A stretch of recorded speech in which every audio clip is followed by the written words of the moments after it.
ओ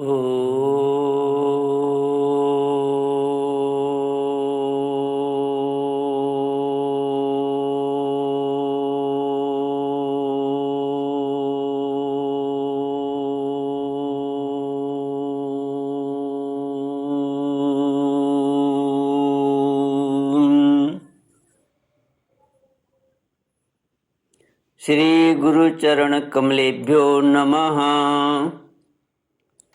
श्री गणेशाय नमः। श्री सरस्वत्यै नमः। श्री विष्णवे नमः। श्री कृष्ण गोविंद हरि मुरारी हे नाथ नारायण वासुदेव। श्री कृष्ण गोविंद हरे मुरारी हे नाथ नारायण वासुदेव। ओम नमो भगवते वासुदेवाय। ओम नमो भगवते वासुदेवाय।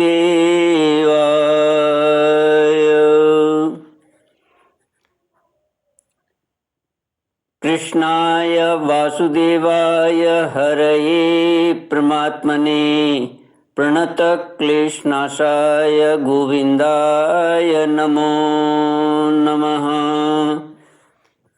सच्चिदानन्दरूपाय विश्वोत्पत्त्यादिहेतुवे तापत्रयविनाशाय श्रीकृष्णाय वयं नमः।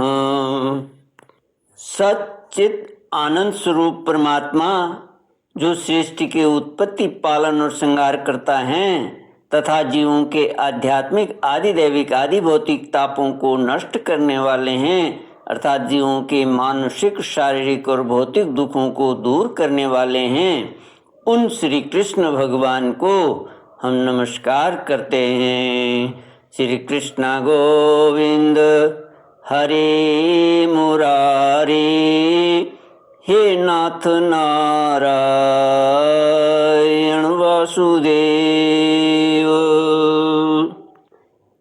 गरुड़ पुराण सारोद्धार।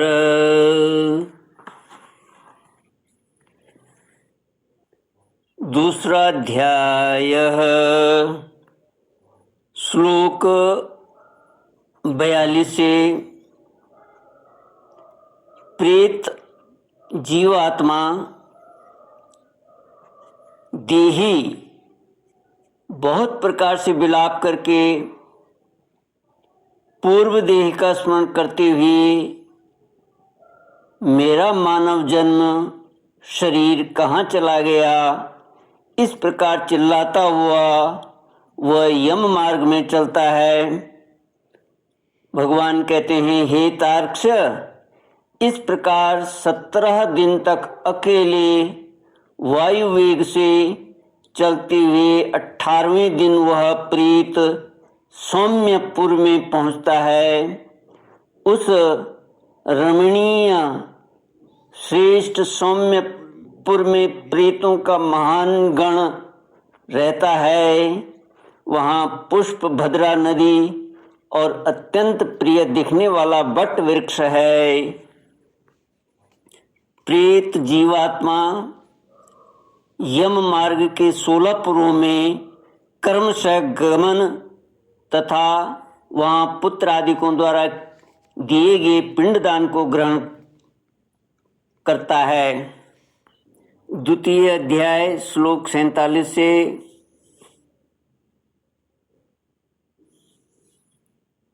श्री भगवानुवाच पुरे तत्र स विश्रामं प्राप्यते यम किंकरैः दारपुत्रादिकं सौख्यं स्मरते तत्र दुःखितः धनानि भृत्य पौत्राणि सर्वं शोचति वे यदा तदा प्रेतास्तु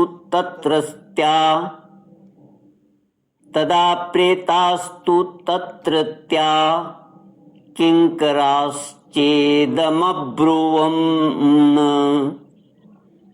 क्व धनं क्व सुतो जाया क्व सुहृत् क्व च बान्धवा स्वकर्मोपार्जितं भोक्ता मूढ़ याहि चिरं पथि।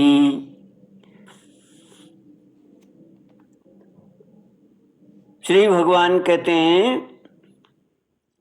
सौम्यपुर में प्रेत आत्मा के पहुंचने पर यमदूतों के द्वारा उसे विश्राम कराया जाता है। वहाँ दुखी होकर वह स्त्री पुत्रों के द्वारा प्राप्त सुखों का स्मरण करता है। वह अपने धन, भृत्य और पौत्र आदि के विषय में जब सोचने लगता है तो वहाँ रहने वाले यम के किंकर उससे इस प्रकार कहते हैं, धन कहाँ है, पुत्र कहाँ है, पत्नी कहाँ है, मित्र कहाँ है, बंधु बांधव कहाँ हैं। हे मूढ़, जीव अपने कर्मोपार्जित फल को ही भोगता है, इसलिए सुदीर्घ काल तक इस यम मार्ग पर चलो। हे परलोक के राही, तू ये जानता है कि ये यम के दूत कह रहे हैं उस प्रेत जीवात्मा को कि तू यह जानता है कि राहगीरों का बल और संबल पाथी ही होता है, जिसके लिए तूने प्रयास तो किया नहीं। तू यह भी जानता था कि तुम्हें निश्चित ही उस मार्ग पर चलना है और उस रास्ते पर कोई भी लेन देन हो नहीं सकता। यह मार्ग तो बालकों को भी विदित रहता है। हे मनुष्य, क्या तुमने इसे सुना नहीं था? क्या तुमने ब्राह्मणों के मुख से पुराणों के वचन सुने नहीं थे? इस प्रकार कहकर मुद्गरों से पीटा जाता हुआ वह जीव गिरते पड़ते दौड़ते हुए बलपूर्वक पाशों से खींचा जाता है। यहाँ स्नेह अथवा कृपा के कारण पुत्र पौत्रों द्वारा दिए हुए मासिक पिंड को खाता है। उसके बाद वह जीव सौरीपुर को प्रस्थान करता है। उस सौरीपुर में काल के रूप को धारण करने वाला जंगम नामक राजा रहता है। उसे देखकर वह जीव भयभीत होकर विश्राम करना चाहता है। उस पुर में गया हुआ वह जीव अपने स्वजनों के द्वारा दिए हुए त्रैपाक्षिक अन्न जल को खाकर उस पुर को पार करता है। उसके बाद शीघ्रतापूर्वक वह प्रेत नगेंद्र भवन की ओर जाता है। वहाँ भयंकर वनों को देखकर दुखी होकर रोता है। दया रहित दूतों के द्वारा खींचे जाने पर वह बार बार रोता है और 2 मास के अंत में वह दुखी होकर वहाँ जाता है। बांधवों द्वारा दिए गए पिंड, जल, वस्त्र का उपभोग करके यम किंकरों के द्वारा पास से बार बार खींचकर पुनः आगे ले जाया जाता है। 3 मास में वह गंधर्व नगर को प्राप्त होता है और वहाँ त्रैमासिक पिंड खाकर आगे चलता है।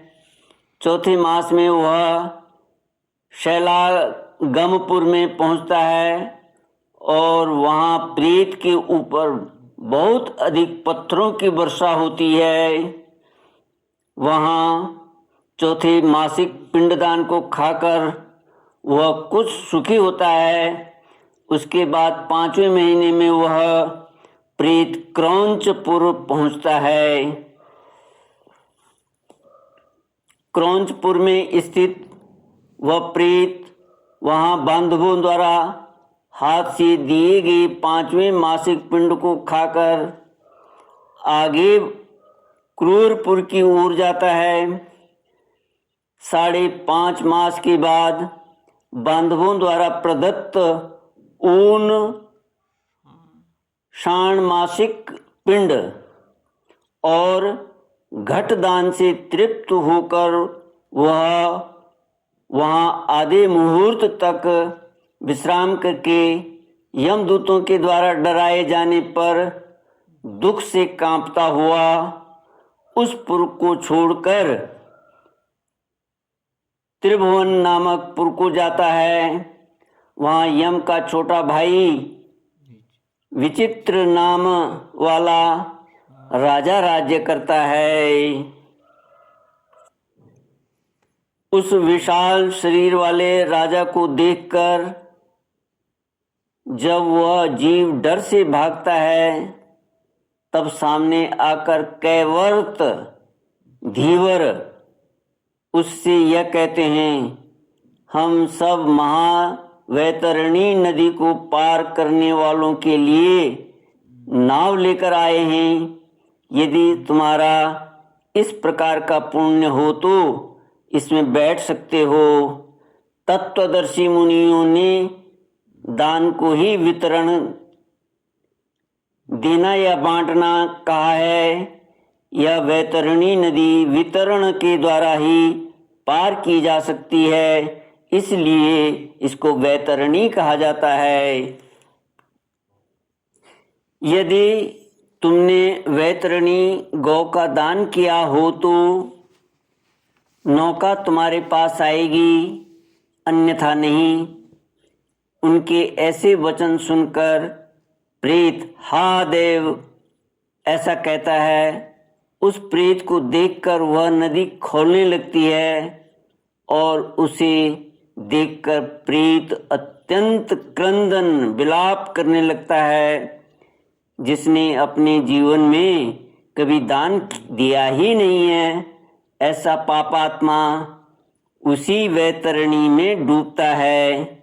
तब आकाश मार्ग से चलने वाले दूत उसके मुख में कांटा लगाकर वंशी से मछली की भांति उसे खींचते हुए पार ले जाते हैं।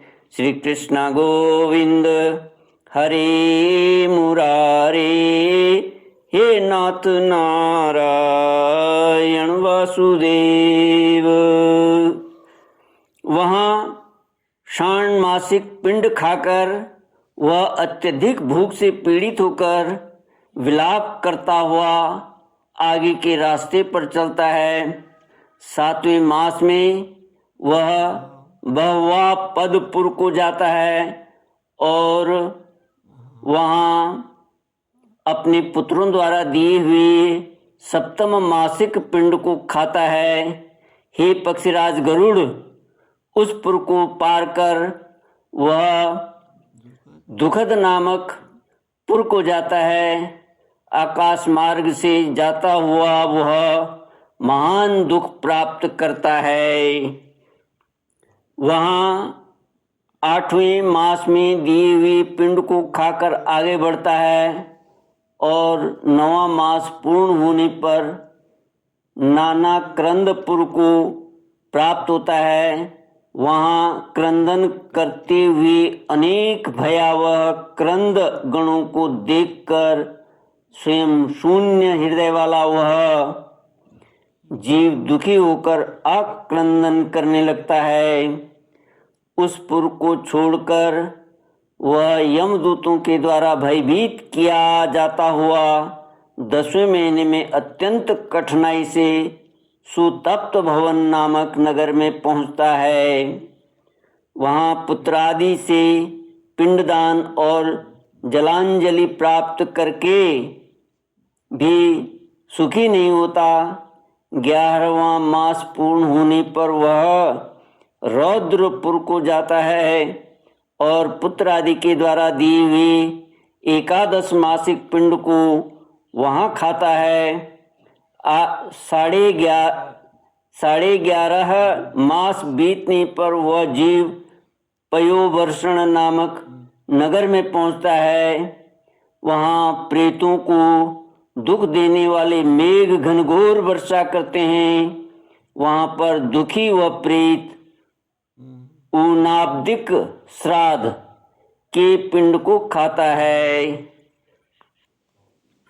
इसके बाद वर्ष पूरा होने पर वह जीव शीताढ्य नामक नगर को प्राप्त होता है।